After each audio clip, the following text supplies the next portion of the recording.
Before I explain what we will be doing on next week's field trip, please keep the following learning objectives in mind. On the trip we will learn where the great castle stood in Tralee, what shape the streets had in the Middle Ages, and how medieval townspeople lived, dressed, worked and ate. I will explain more on this later, but you will be using the following two important skills for the historian in first year: managing information and being creative. Our field trip next week will be to the Kerry County Museum to experience the exhibition on life in medieval Tralee. In class we've been learning about what life was like in the Middle Ages. Luckily for us, Tralee has existed since the early 13th century. Remember that medieval or Middle Ages is what we call all the time between the fall of the Roman Empire and the 15th century, and the Renaissance. Another name we have for this time is the Dark Ages, because it was a time of chaos and violence, and not a lot of writing survived from this time. We will walk into Tralee from Motherwell, outside the county library. We'll take the short walk up left to Castle Street. As we walk into town, you have to remember that we are studying the version of Tralee that existed over 500 years ago. In towns over decades and centuries, the ground level tends to rise because we build over what was there before. Medieval Tralee would be at least a few feet, if not a metre, below today's ground level. As you may already know, Tralee was the headquarters for the powerful Munster Geraldines for about 400 years. They were Anglo-Normans, descended from the Norman settlers we've learned about. They became, over time, used to the Gaelic way of life and traditions. You will learn more about them next year and what happened to them from around 1500. We're focusing on the town of Tralee, and as we come up Castle Street, we'll stop where Ash Street meets Lower Castle Street, outside where the AIB Bank is now. Tralee used to have two rivers that passed through the town, the Gyle and the Balluna. In medieval times, the Gyle ran down an open channel on Ash Street, down the mall to Godfrey Place, where the Dominican Church is now. The river was built over in the 19th century, but still flows in pipes under the street. Where we will be standing at AIB is the site of the Tralee Castle. Until we go into the museum, you will have to imagine what the castle and the town around it looked like. It was a stone castle, and from travel notes of people visiting from England at the time, we're told it looked dreary and was mainly a keep with parapets. Archaeologists have yet to find traces of the curtain walls, but we know that they were paid for, and given how close the Gyle was, you can guess where the latrines flowed. The Geraldines were given the earldom of Desmond. They didn't control all of the area we now call Kerry. When in 1261 the Earl, John Shannon, was killed with his son in a battle near Kilgarvan against the Gaelic McCarthys, their heir surviving in Tralee was a baby called Thomas. Legend has it that when news of John's defeat and death got back to Tralee, the town got all upset and distracted, and someone's pet ape stole Thomas out of his cot and climbed to the top of the castle. It took ages for people to get the animal and baby down, but it's supposed to be for this reason that the young Earl was known as Thomas on Appa. Denny Street is wide and spacious. It was developed in the 19th century. Compare this to Ash Street, or Russell Street where GameStop is, or Bridge Street where the Opticians is. These streets have kept their narrow medieval shape, but Georgian and later streets tend to be wider and more grand. At the Kerry Museum we will go up the steps to the front door, but descend into the lower floor again.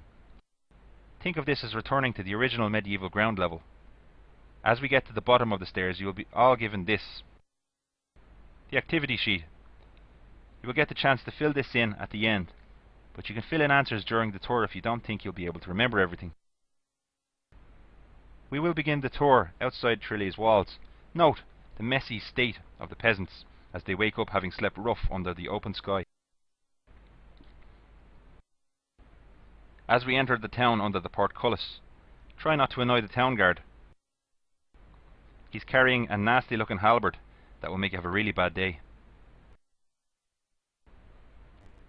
The main street we will turn onto is Burgess Street. This was the market street where farmers came to sell food.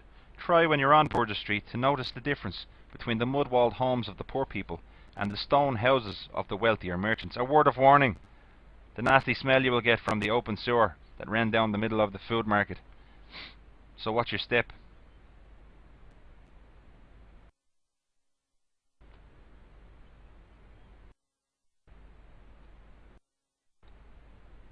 Have a look when you're there at all the different foods sold in the market. We learned that a lot of the medieval diet, especially that of wealthier people in towns, was based on a lot of meat. For vegetables, you could buy them, but a lot of people made space out the back of their houses to grow their own. You will look this week in home economics and science at what effects such a diet would have on your health. There will be a bunch of other services you'll see in the shops there. A shoemaker, a farrier, that's someone who puts shoes on horses.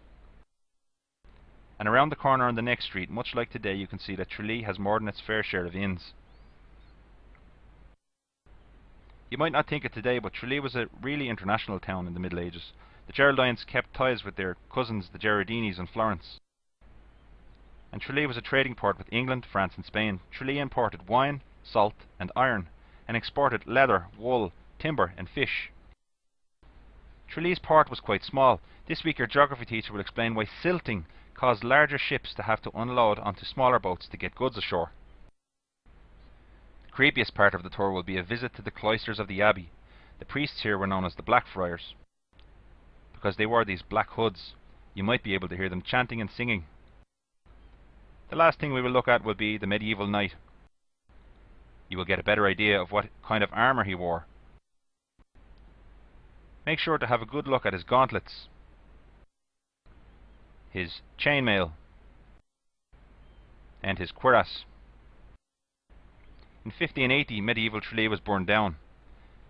There were attempts to rebuild the castle, but all we have today are a few stones. The rebellions and wars that caused this we will cover in second year. For now, let's look forward again to what we will learn from the field study. Where the great castle stood in Tralee, what shape streets took back then, and how different they were from streets like Denny Street, and what kinds of clothes medieval townspeople wore, what they sold, what they ate, where they lived. As historians, we will use the key skills of, firstly, managing information and thinking. You'll fill in the worksheet with information you gather from travelling back to medieval Tralee's streets.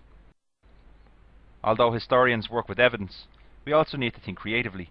At the end of the medieval experience, you'll be given the opportunity to dress up in clothes from the time and see your classmates as they would have looked back then.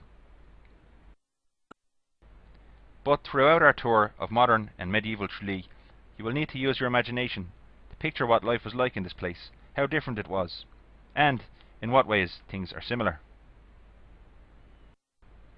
We will eat our lunch in the rose garden facing the building, and then we'll be picked up by the bus beside the museum.